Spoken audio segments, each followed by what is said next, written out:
Hello, everyone. Good morning, good afternoon, and good evening to you in whatever time zone in the world that you may be listening to this podcast right now. My name is Kelvin, and I am welcoming you to yet another episode. So, whether you are in your room chilling, or you're probably taking a walk, or you're just using this episode as a background noise while scrolling through your phone, I acknowledge your presence and I say thank you so much for joining me on this podcast. So, of course, how are you doing? I trust that you're good. I trust that you are enjoying the fatherhood of God. And I hope you're taking up the anxiety. I hope you're taking up the pressure. I hope you're taking up the burdens and just laying them at your feet and allowing God to be your father while you enjoy life being his baby. Of course, that does not necessarily mean there wouldn't be challenges. Of course, that doesn't mean there won't be needs or probably pressures here and there. But at least you know you've got a father that got your back, right? So come on, keep enjoying the fatherhood of God. And let's just move right into today's episode.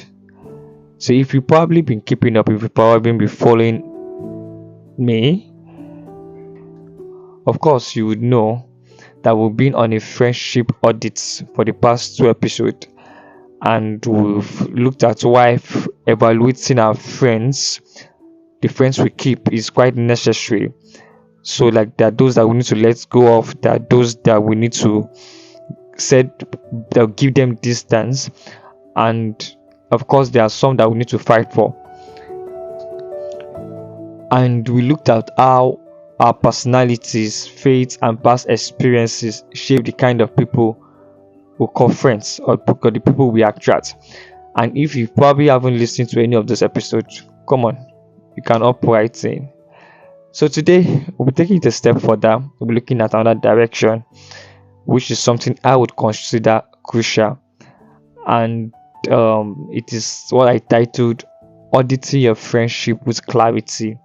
Okay, so if we are being sincere with ourselves, would realize that it is not just about deciding who stays and who goes based on emotion.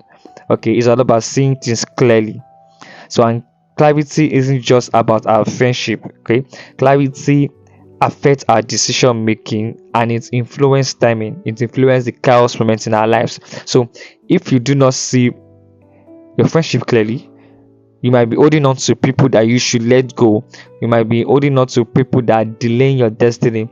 I might be holding on to people who necessarily are just in your life for just a season, for a while. So, auditing your friendship with clarity. What does it mean to have clarity? Okay, what does it mean for you to see and see well, like you have an insight or a foresight about something? So clarity means saying things clearly, just in a simple terms, saying things clearly for what they truly are, not what you wish they were, not what your emotions are telling you to be. So it means since in this context, it means taking a look at your friendship objectively and not emotionally. Okay, so if we're now looking at it from the scriptures where God was speaking to Samuel, and he was trying to pick a king from the house of Jesse, God made a comment, and it was like, God said, people look at the outward appearance, but the Lord looks at the heart, right? So Samuel would have obviously made a mistake by just looking at him and be like, yeah, this guy is obviously the chosen one. But God stopped him. Why? Because he looks at the heart, while we look at the outward appearance. So what does that mean? It means that when we are looking for friends, when we are trying to make friends with people, so good friends is not by how they are. Okay, clarity helps us to see beyond the surface. They help us to even see beyond actions, because many people can fake it, but with clarity we can tell who needs to be in our life and who doesn't need to be in our life. So it is easier to justify a certain thing when emotions are involved. right? For example, you could say, oh, we've been friends for so long since secondary school, or this person has been there for me this long amount of time. He was there, this person was there. Or maybe when we want to take certain decisions, so we're like, it's not that deep, maybe I'm the one just overthinking it. So when our emotions are clouded, we tend to make clouded decisions. So if we have the wrong voices in our lives influencing us, we might end up making wrong decision at the wrong time. Even at the right time, we might end up making wrong decision at the right time. Why? Because we have clouded emotions. Our emotions are clouded, we can't see clearly. So clouded emotions helps us to have clouded clarity. So when your emotions are clouded, it in a way doesn't help you see clearly, right? And it helps you, I hope I know necessarily be the right word, but you would miss your kairos moments. That is the perfect timing, the opportune timing that God has set for you. And it's not always easy to get back. If we are being honest with ourselves, every kairos moment that we've missed is not always easy to get back at any point in our lives. We must have heard of several examples of some sort of friendship whereby two people, let's say for example, two people are best of friends, like let's say for like 10 years. But over a while, you realize that the friendship wasn't necessarily due to a true connection, but maybe trauma bonding, like the two people getting close because they share the same struggle while growing up, or this person is we in a way we suffered the same way, right? And so if we now look at that scenario, there's a lot of emotions around it that may in a way influence judgment. So in a nutshell, what I'm saying in essence is that the kind of friends we keep can either delay or accelerate our purpose, which of course is dependent on the kairos moment. The kind of friends we keep. Clarity. We have to have clarity, because clarity, when we see clearly, it helps us to know the kind of people we have around us. We help us know the kind of people that we hang around with. So here is the big question: are you keeping certain people in your life as friends because they are meant to be in your life? Or are you keeping people in your life because you are scared of letting them go? Or say, if this person leaves, maybe I'll become bored. How would I survive? If this person leaves my life, if I cut off this person, how would I eat? If I cut off this person, how would I be able to move out like I always do? How would I be able to enjoy life? Wouldn't I be bored? That is what clouded emotions can do. It makes us to have, in the nutshell, we have clouded decisions. It affects our decision making. Our judgment become clouded. So let us take it a deep further. Why does clarity affect decision and timing? Why? Like, why is there need for? Why should clarity affect it in the first place? I think it's important to state clearly that having clarity is hard. Why? Because clarity in a way helps us to admit certain things that we ignore. Clarity in a way helps us to see things beyond the surface. Having clarity can sometimes be helpful because at the end of it all, what we begin to view, what we visualize, when we visualize objectively, makes us to take hard decisions. I think that is the best way to frame it. Clarity helps us to take hard decision when it is viewed objectively. So without clarity, we make poor decisions, especially when it comes to timing, right? And even when it comes to having sound judgment, clarity requires sound judgment, not emotional attachment. Now the Bible was speaking at some bits of admonition from Solomon, and he was like, "Oh my son, do not let wisdom and understanding leave your side, let them preserve you." Because why? They give sound judgment and they give discretion. Clarity helps you to direct your path. Clarity gives you sound judgment. Clarity gives you discretion. In a way, clarity helps you to discern those that should be in your life. Just like I stated, earlier on that some friendship are meant to be in your life for a season, right? Just for a season at a particular time. And of course, many of us, I personally for one, growing up, I thought, oh, there are people that I roll with, there are people that I hang out with that will be friends for a long time. But I actually did dreamed of, I never at any point dreamed that we would leave ourselves. But of course, the reality of life kicked in when we all went to secondary school. And I realized that we were drifting apart. Then university, no touch, no communication. And I'm sure many of us can relate. There are many people right from when we were kids that we thought, oh, we'll be friends forever. We'll be together. Of course, there are exemptions. There are people that have got friends that they've been friends since kindergarten. There are people that, of course, they married their best friend and they've like that and they met in primary school. But what I'm trying to say is some friendship are made for a season. And you just cannot make them permanent, no matter how much you love the person, right? Because you just cannot make them permanent. And when you try to make them permanent, it will seem as though you are out of alignment with God's timing. Because of course there's time for everything, and that there's just time for that friendship, and the time for that friendship may be all up.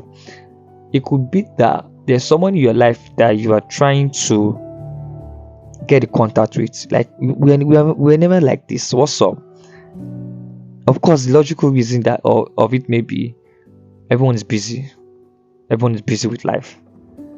Oh, this person was there, we were together, we were during the hard times, we were together, but right now what is happening? Sit down and ask God for clarity, because it could be that the person's time is up in your life.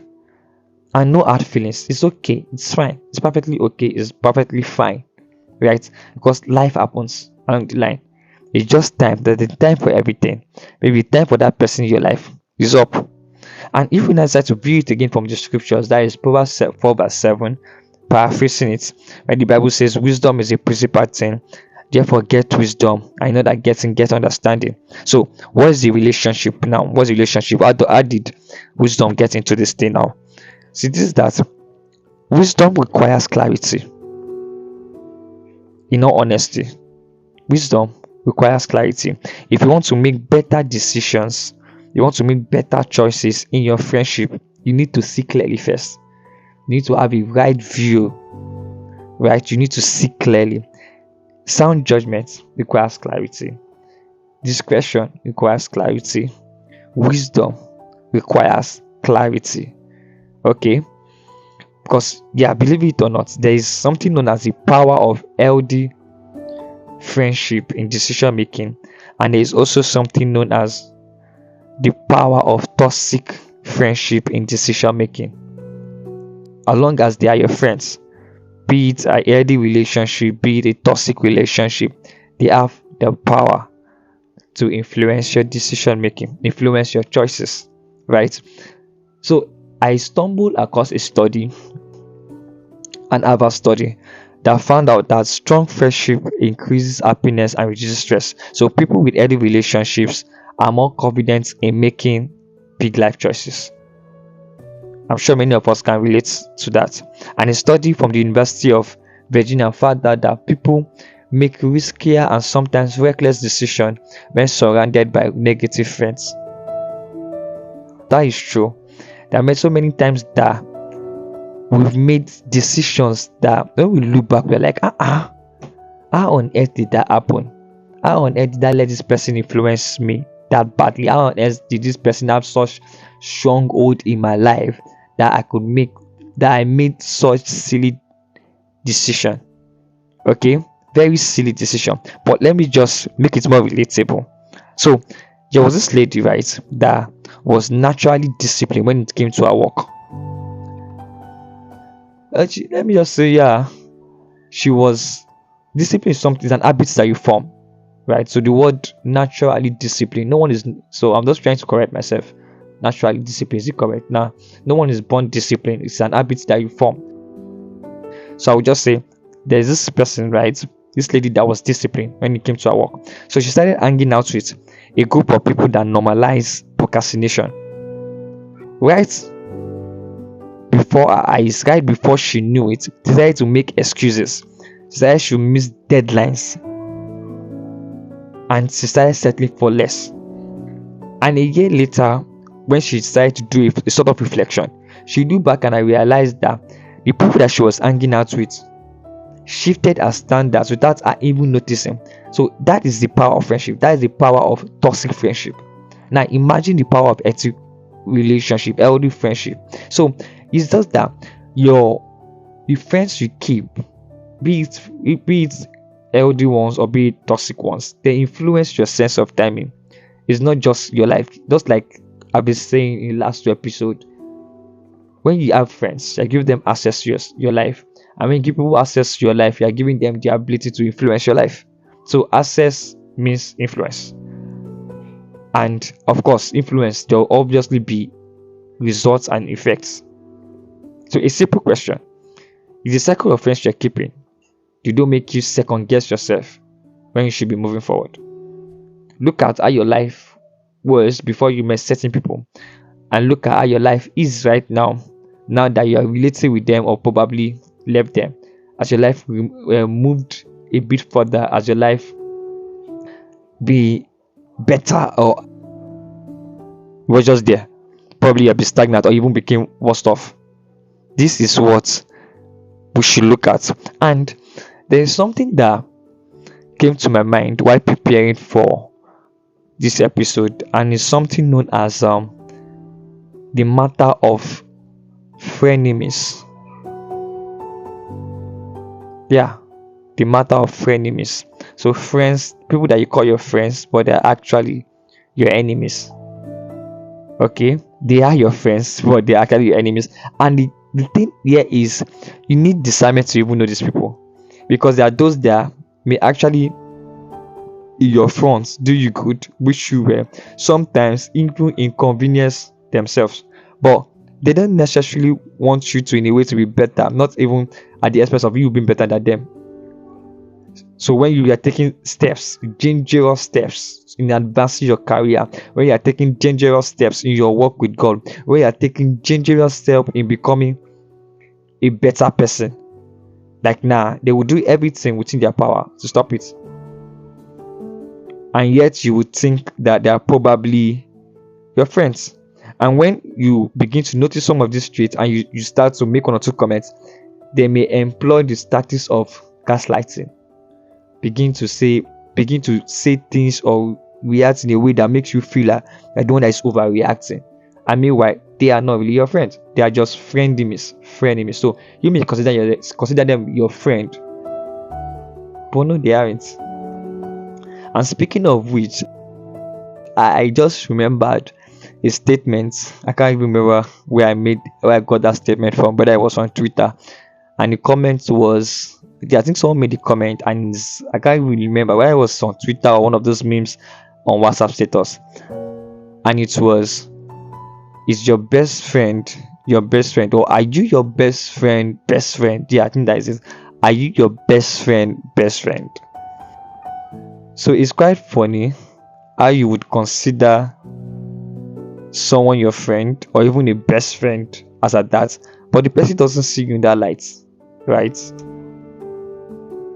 Like, how do you even audit with clarity? How do you evaluate your circle with clarity?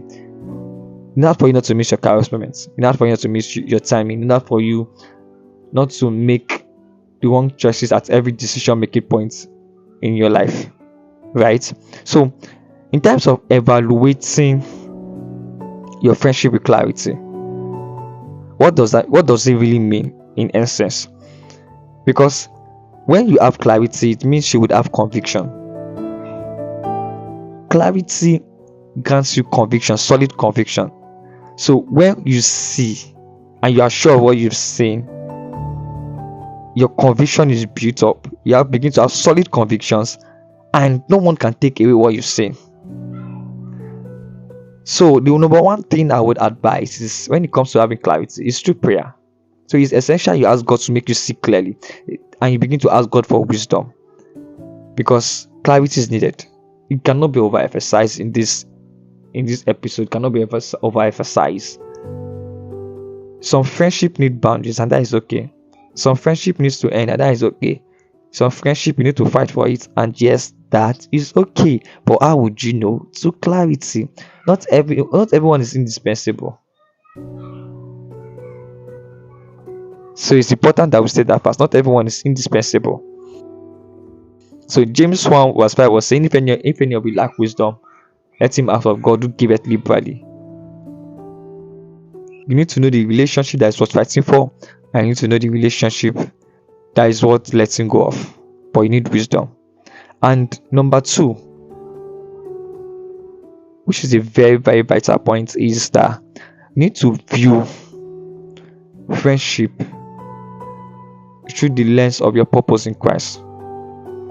Right? Because by clarity, it gives you a sense of direction, and you'd have a purpose, and your purpose should determine your association. So if someone is not helping you or encouraging your purpose, they don't need to have the front row seat in your life. Believe it or not, when you know where you are going through clarity, it will regulate how you make friends. If that is the right word to make, I don't even know, but I just need to make sense in my head. But it will determine the kind of friends you keep. It will determine the kind of people you roll and yes with. Now, it will determine the kind of people you bring close to you. It will determine the kind of people you associate yourself with. So, like, that is what clarity does. It helps you